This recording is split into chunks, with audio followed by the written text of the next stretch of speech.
प्रिय विद्यार्थियों, मैं विष्णु शुक्ला, असिस्टेंट प्रोफेसर हिंदी विभाग, नेहरू ग्राम भारती मानद विश्वविद्यालय प्रयागराज, आप सभी विद्यार्थियों का आज की इस कक्षा में हार्दिक स्वागत करता हूं।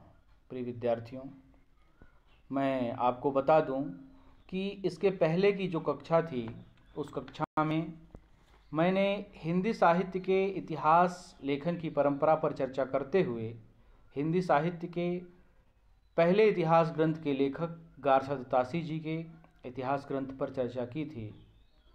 उसके पश्चात मैंने शिव सिंह सेंगर जी के इतिहास ग्रंथ पर चर्चा की थी। फिर मैंने मिश्र बंधुओं के इतिहास ग्रंथ मिश्र बंधु विनोद पर विस्तार पूर्वक चर्चा की थी। तो जिन विद्यार्थियों ने उस वीडियो को ना देखा हो वो विद्यार्थी पहले जो इसके पहले का जो वीडियो है हिंदी साहित्य के इतिहास लेखन की परंपरा भाग 1 के नाम से, पहले उस वीडियो को देख लें, उसके बाद इस वीडियो को देखें। और जिन विद्यार्थियों ने अभी तक मेरे चैनल को सब्सक्राइब नहीं किया है वो विद्यार्थी मेरे चैनल को सब्सक्राइब कर दें और बेल आइकन को दबा दें, जिससे जो मेरे आने वाले वीडियोज़ हैं उनकी जानकारी आप सभी विद्यार्थियों को मिलती रहे। तो चलिए आइए अब शुरू करते हैं हिंदी साहित्य की इतिहास लेखन की परंपरा में जिनका महत्वपूर्ण स्थान है। मिश्र बंधुओं के बाद जिन्होंने हिंदी साहित्य के इतिहास ग्रंथ को लिखा था वो आचार्य रामचंद्र शुक्ल जी हैं।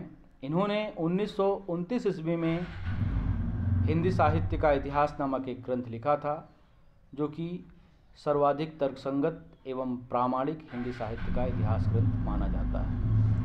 तो इससे सबसे पहला प्रश्न यह बनता है कि आचार्य रामचंद्र शुक्ल के इतिहास ग्रंथ का नाम क्या है। तो स्क्रीन पर लिखा है, इनके इतिहास ग्रंथ का नाम हिंदी साहित्य का इतिहास है। दूसरा प्रश्न यह बनता है कि रामचंद्र शुक्ल के इतिहास ग्रंथ का रचना काल क्या है। तो स्पष्ट है, रामचंद्र शुक्ल जी के इतिहास ग्रंथ का रचना काल 1929 ईस्वी है। इसके बाद एक प्रश्न बड़ा महत्वपूर्ण बनता है, वह है कि रामचंद्र शुक्ल के इतिहास ग्रंथ की पद्धति क्या थी। तो रामचंद्र शुक्ल के इतिहास ग्रंथ की जो पद्धति थी वह थी विधेयवादी पद्धति। इन्होंने विधेयवादी पद्धति में सर्वप्रथम हिंदी साहित्य का इतिहास नामक ग्रंथ लिखा था। इसके पहले के जो इतिहास ग्रंथ लिखे गए थे वो कालानुक्रमी पद्धति और वर्णानुक्रमी पद्धति में लिखे गए थे, जिसकी चर्चा मैंने इसके पहले का जो वीडियो है उसमें की है। तो सर्वप्रथम हिंदी साहित्य के इतिहास में विधेयवादी पद्धति का प्रयोग किसने किया, यह प्रश्न पूछा जाता है। तो सर्वप्रथम हिंदी साहित्य के इतिहास लिखने की इस पद्धति का सूत्रपात करने वाले विद्वान आचार्य रामचंद्र शुक्ल जी थे। अच्छा, ये प्रश्न दो तरीके से पूछा जाता है और विद्यार्थी कंफ्यूज हो जाते हैं, तो इस पर ध्यान देंगे। अगर ये प्रश्न पूछा जाएगा कि विधेयवादी पद्धति के जन्मदाता कौन हैं, तब उसका उत्तर तेन होगा। किंतु अगर यह प्रश्न इस तरह से पूछा जाएगा कि हिंदी में साहित्य का इतिहास लिखने की इस पद्धति का सूत्रपात किसने किया, या हिंदी साहित्य का इतिहास लिखने में सर्वप्रथम इस पद्धति का प्रयोग किसने किया, तब उत्तर होगा आचार्य रामचंद्र शुक्ल। और विधेयवादी पद्धति है क्या? वर्णानुक्रमी पद्धति और कालानुक्रमी पद्धति पर तो मैंने चर्चा की है, किंतु विधेयवादी पद्धति क्या है? तो इसमें जो है विधेयवादी पद्धति को 3 शब्दों में बांट दिया जाता है, वह है जाति, वातावरण और क्षण। तो इस तरह से इतने प्रश्न पूछे जाते हैं पहले तो आचार्य रामचंद्र शुक्ल जी के इतिहास ग्रंथ से। उसके बाद प्रश्न जो है इनका जो कालखंड है, जो काल विभाजन है, उससे प्रश्न पूछा जाता है। तो इन्होंने हिंदी साहित्य के 900 वर्षों के इतिहास को कुल 4 कालखंडों में विभक्त किया है, जो इस प्रकार से हैं। शुक्ल जी जो इतिहास ग्रंथ का जो पहला कालखंड है आदिकाल, आदिकाल को वीरगाथा काल कहते हैं और उसका समय 1050 से 1375 विक्रमी निर्धारित करते हैं।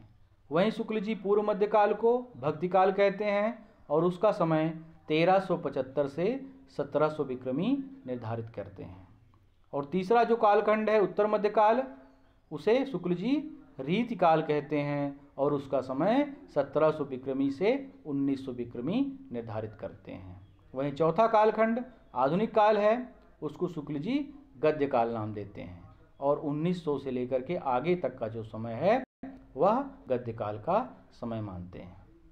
और जो शुक्ल जी ने ये काल विभाजन और ये नामकरण जो किया है उसके शुक्ल जी ने दो आधार बताए। पूछा जाता है कि शुक्ल जी के विभाजन का आधार क्या है। जो शुक्ल जी ने हिंदी साहित्य के इतिहास का काल विभाजन किया है उसका आधार क्या है, तो उसका आधार है प्रवृत्ति की प्रधानता। उन्होंने अपने हिंदी साहित्य के इतिहास के काल विभाजन के दो आधार बताए हैं। पहला है प्रधान प्रवृत्ति और दूसरा है ग्रंथों की प्रसिद्धि। यानी कि जिस काल में जो ग्रंथ अधिक प्रसिद्ध हुए और उनमें जिस प्रवृत्ति की प्रधानता थी उसी के आधार पर शुक्ल जी ने हिंदी साहित्य के इतिहास का काल विभाजन और नामकरण किया है। जैसे वीरगाथा काल को लें तो इस काल में वीरता की भावना की प्रवृत्ति प्रचुर मात्रा में पाई जाती है। जो इतिहास ग्रंथ प्रसिद्ध हुए यानी रासो ग्रंथ इस काल में अधिक प्रसिद्ध हुए और उनमें वीरता की भावना की प्रवृत्ति अधिक मात्रा में पाई जाती है, इसलिए शुक्ल जी वीरगाथा काल को आदिकाल को वीरगाथा काल कहते हैं। इसी प्रकार भक्ति काल में भक्ति भावना की प्रधानता अधिक थी। रीति काल में रीति के तत्वों का निरूपण हुआ था, यानी लक्षण ग्रंथ प्रचुर मात्रा में लिखे गए थे। और आधुनिक काल में गद्य की प्रधानता थी, यानी गद्य की जो शुरुआत हुई वह आधुनिक काल में हुई, इसलिए शुक्ल जी आधुनिक काल को गद्य काल कहते हैं। तो इस तरह से ये उनके काल विभाजन और नामकरण का आधार था। एक तरह से प्रश्न और पूछा जाता है रामचंद्र शुक्ल जी के हिंदी साहित्य के इतिहास से। इसमें पूछा जाता है कि रामचंद्र शुक्ल जी आदिकाल को क्या नाम देते हैं। तो शुक्ल जी आदिकाल को वीरगाथा काल कहते हैं। अच्छा, ये भी प्रश्न पूछा जाता है कि शुक्ल जी के वीरगाथा काल का समय क्या है, या भक्ति काल का समय क्या है, या रीति काल का समय क्या है तथा गद्य काल का समय क्या है। इस तरह से भी प्रश्न पूछे जाते हैं। तो अगर पूछा जाएगा आचार्य रामचंद्र शुक्ल जी के ग्रंथ हिंदी साहित्य के इतिहास में वीरगाथा काल का समय क्या है, तो उसका समय जो है वह है 1050 विक्रमी से लेकर के 1375 विक्रमी का समय। अच्छा, कभी कभी यह प्रश्न जो है ईस्वी में पूछ लेता है, तो आप लोग ध्यान देंगे कि कभी कभी प्रश्न ईस्वी में पूछ लेता है तो हम लोग उसमें 57 घटा करके देख लें, क्योंकि हम लोग याद रखते हैं विक्रमी में और पूछ लिया ईस्वी में तो हम लोग कन्फ्यूज हो जाते हैं। जैसे पूछ लिया कि शुक्ल जी के वीरगाथा काल का समय क्या है और ऑप्शन दे दिया पहला 1050 ईस्वी से 1375 ईस्वी, दूसरा दे दिया 1375 ईस्वी से 1700 ईस्वी, तीसरा ऑप्शन दे दिया 1700 ईस्वी से 1900 ईस्वी तथा चौथा ऑप्शन दे दिया 993 ईस्वी से 1318 ईस्वी। तो इसमें क्या सही होगा? इसमें 1050 ईस्वी से 1375 ईस्वी नहीं सही होगा, इसमें सही होगा 993 ईस्वी से 1318 ईस्वी। तो आप लोग इस चीज़ का ध्यान देंगे कि प्रश्न ईस्वी में है कि विक्रमी में है। इसी तरीके से भक्ति काल में भी प्रश्न पूछ सकता है, रीति काल से भी पूछ सकता है और गद्य काल से भी प्रश्न पूछ सकता है। अब हिंदी साहित्य के इतिहास लेखन की परंपरा में जो आगे के विद्वान हैं वह हैं डॉक्टर राम कुमार वर्मा जी।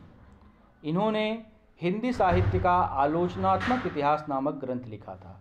तो प्रश्न पूछा जाता है कि राम कुमार वर्मा के इतिहास ग्रंथ का क्या नाम है, तो आप लोग बताएंगे हिंदी साहित्य का आलोचनात्मक इतिहास। अब प्रश्न ऐसे भी पूछ सकता है कि राम कुमार वर्मा के इतिहास ग्रंथ का रचना काल क्या है, तो इनके ग्रंथ का रचना काल 1938 ईस्वी है। उसके बाद मैंने नोट लिखा है कि इसमें 693 ईस्वी से 1693 ईस्वी तक के कालखंड का ही विवेचन हुआ है। तो प्रश्न ये ऐसे पूछा जा सकता है कि राम कुमार वर्मा के इतिहास ग्रंथ का प्रारंभ कब से माना गया है, तो इनका प्रारंभ 693 ईस्वी से माना गया है। और वहीं अगर विक्रमी में रहेगा तो उसमें 57 जोड़ लीजिएगा कि इनका जो इतिहास ग्रंथ है उसका प्रारंभ 750 विक्रमी से जो है माना गया है। और एक चीज़ और है कि इनके जो इतिहास, जो इनका ग्रंथ है, उसमें भक्ति काल तक का ही विवेचन किया गया है। क्योंकि मैंने अभी पहले नोट में दिखाया कि इसमें 693 ईस्वी से 1693 ईस्वी तक के कालखंड का विवेचन हुआ है, यानी भक्ति काल तक के समय का ही इसमें विवेचन किया गया है। और प्रश्न पूछा जाता है कि जो है राम कुमार वर्मा जी रामचंद्र शुक्ल जी के वीर गाथा काल को क्या नाम देते हैं? तो ये वीर गाथा काल को चारण काल कहना उपयुक्त मानते हैं। किंतु ये जो चारण काल कहते हैं और शुक्ल जी के वीर गाथा काल में कोई मौलिक अंतर नहीं है, क्योंकि जो वीर गाथा काल है, नामकरण उन्होंने जो वीर रस से प्रधान जो कृतियां थीं उन्हीं के आधार पर वीर गाथा काल नामकरण किया है, और जो वीर रस से ओतप्रोत जो कृतियां थी, जो रासो साहित्य था, उसे लिखने वाले विद्वान को चारण कवि कहा जाता है। तो उन्हीं चारण कवियों के नाम के आधार पर राम कुमार वर्मा जी शुक्ल जी के वीर गाथा काल को चारण काल कहना अधिक उपयुक्त मानते हैं। अब राम कुमार वर्मा जी ने अपने साहित्य का काल विभाजन किस प्रकार किया है, वो आगे स्क्रीन में देखिए। वो इस प्रकार से उन्होंने अपने हिंदी साहित्य के इतिहास का काल विभाजन किया है।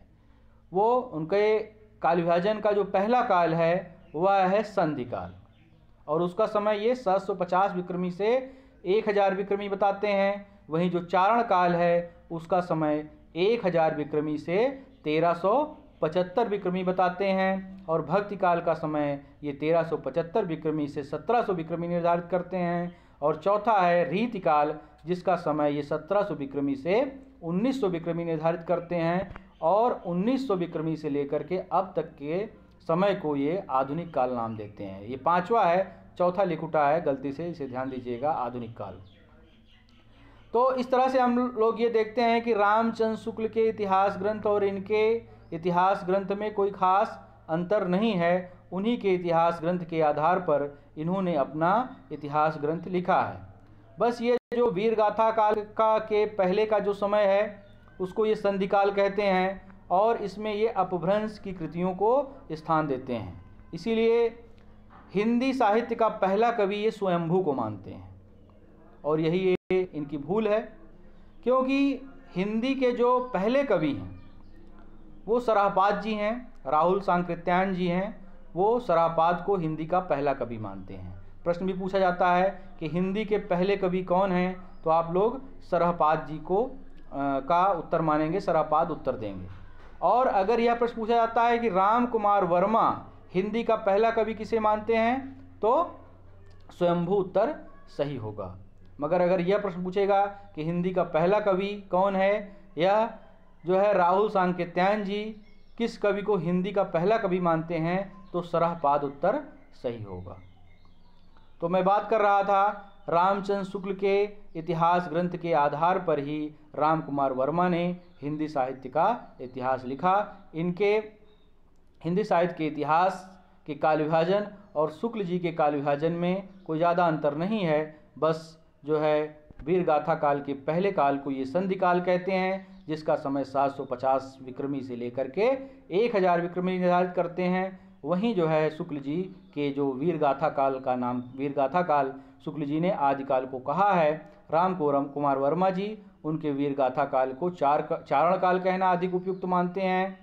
उसके बाद भक्ति काल, रीति काल और आधुनिक काल, रीति काल का जो नामकरण है वह शुक्ल जी के हिंदी साहित्य के इतिहास के काल विभाजन के आधार पर ही है, और राम कुमार वर्मा जी गद्य काल को आधुनिक काल कहते हैं। ठीक है, तो इस तरह से ये राम कुमार वर्मा जी का हिंदी साहित्य का इतिहास, जो उनका हिंदी साहित्य का इतिहास है, हिंदी साहित्य का आलोचनात्मक इतिहास, उस पर आने वाले प्रश्न कैसे पूछे जाते हैं उसके संबंध में मैंने चर्चा की। अब जो हिंदी साहित्य के इतिहास लेखन की परंपरा में जो विद्वान आते हैं, रामचंद्र शुक्ल जी के हिंदी साहित्य के इतिहास के बाद आचार्य हजारी प्रसाद द्विवेदी का ही नाम लिया जाता है। इन्होंने हिंदी साहित्य के इतिहास से संबंधित 3 पुस्तकें लिखी, जो कि इस प्रकार से हैं।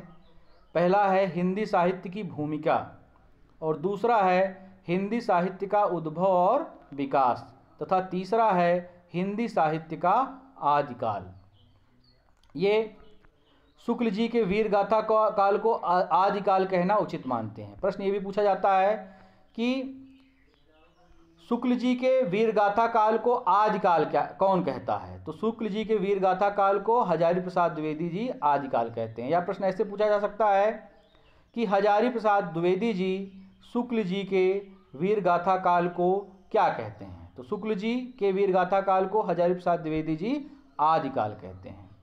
अब प्रश्न ये पूछा जाता है कि हिंदी साहित्य की भूमिका नामक पुस्तक के लेखक कौन है?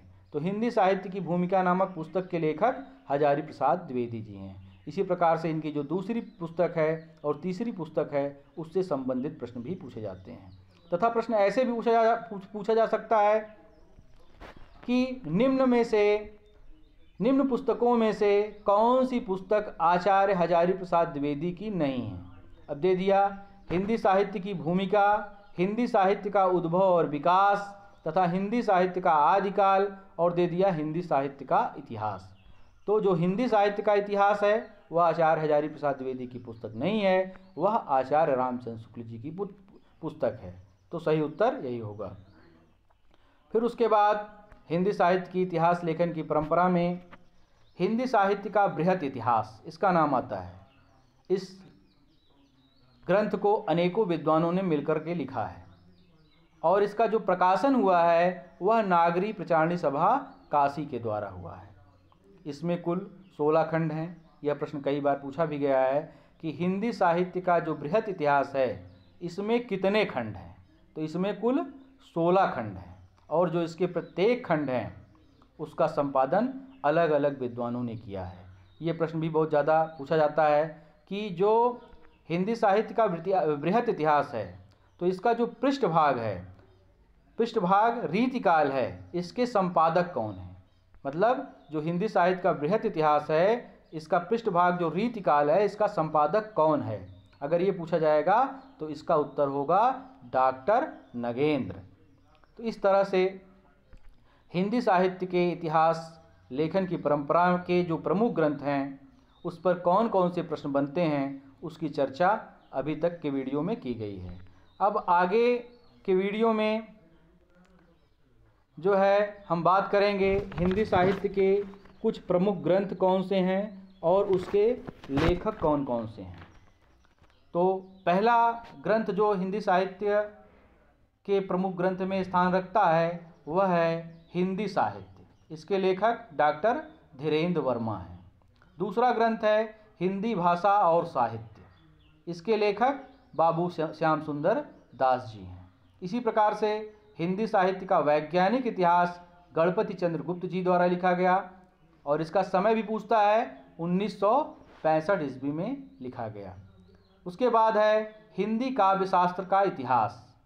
यह ग्रंथ डॉक्टर भगीरथ मिश्र द्वारा लिखा गया। फिर है रीति काव्य की भूमिका। यह ग्रंथ डॉक्टर नगेंद्र जी द्वारा लिखा गया। उसके बाद है हिंदी साहित्य का इतिहास अतीत। हिंदी साहित्य का अतीत, यह ग्रंथ विश्वनाथ प्रसाद मिश्र जी द्वारा लिखा गया। उसके बाद एक महत्वपूर्ण ग्रंथ है हिंदी साहित्य और संवेदना का विकास। यह ग्रंथ रामस्वरूप चतुर्वेदी जी द्वारा लिखा गया। उसके बाद जो प्रमुख ग्रंथ है वह है चैतन्य संप्रदाय और उसका साहित्य। यह पुस्तक प्रभुदयाल मीतल जी द्वारा लिखी गई। उसके बाद है हिंदी साहित्य का इतिहास दर्शन। यह ग्रंथ नलिन विलोचन शर्मा जी द्वारा लिखा गया। उसके बाद है हिंदी साहित्य का विमर्श। यह ग्रंथ पदुमलाल पुन्नालाल बख्शी जी द्वारा लिखा गया। फिर है हिंदी साहित्य का विवेचनात्मक इतिहास। यह है ग्रंथ जो यह पुस्तक है सूर्यकांत शास्त्री जी द्वारा लिखी गई। उसके बाद हिंदी काव्य संग्रह है, इसे पंडित महेश दत्त शुक्ल जी ने लिखा था। फिर है कविता कौमुदी, इसके 2 भाग हैं और इसके लेखक पंडित राम नरेश त्रिपाठी जी हैं। फिर है हिंदी वीर काव्य, इसे डॉक्टर टीकम सिंह तोमर जी द्वारा लिखा गया। फिर आगे 2 ग्रंथ हैं राजस्थानी पिंगल साहित्य और राजस्थानी भाषा और साहित्य। इसके लेखक मोतीलाल मेनारिया जी हैं। फिर है आधुनिक हिंदी साहित्य का इतिहास। यह ग्रंथ डॉक्टर बच्चन सिंह जी द्वारा लिखा गया। फिर है हिंदी भाषा और उसके साहित्य का इतिहास, इसे अयोध्या सिंह उपाध्याय हरिऔध जी ने लिखा था। फिर है हिंदी साहित्य के का संक्षिप्त इतिहास, इसे डॉक्टर विश्वनाथ त्रिपाठी जी ने लिखा था। इसके बाद है हिंदी साहित्य का आधा इतिहास, इसको सुमन राजे जी ने लिखा था। और अंत में है हिंदी साहित्य का दूसरा इतिहास, यह ग्रंथ बच्चन सिंह जी द्वारा लिखा गया था। तो इस तरह से ये हिंदी साहित्य के कुछ प्रमुख ग्रंथ और उसके लेखक हैं। परीक्षाओं में ये प्रश्न पूछे जाते हैं कि इस ग्रंथ के लेखक कौन हैं, तो इसको आप लोग याद रखेंगे। धन्यवाद। आगे फिर मैं एक नया वीडियो लेकर आऊँगा। और एक बार फिर से ये कहूँगा कि जिन विद्यार्थियों ने मेरे इस चैनल को सब्सक्राइब नहीं किया है, वो विद्यार्थी इस चैनल को सब्सक्राइब कर दें और बेल आइकन को दबा दें, जिससे जो मेरे आने वाले वीडियोज़ हैं उनकी जानकारी उन्हें मिलती रहे। धन्यवाद।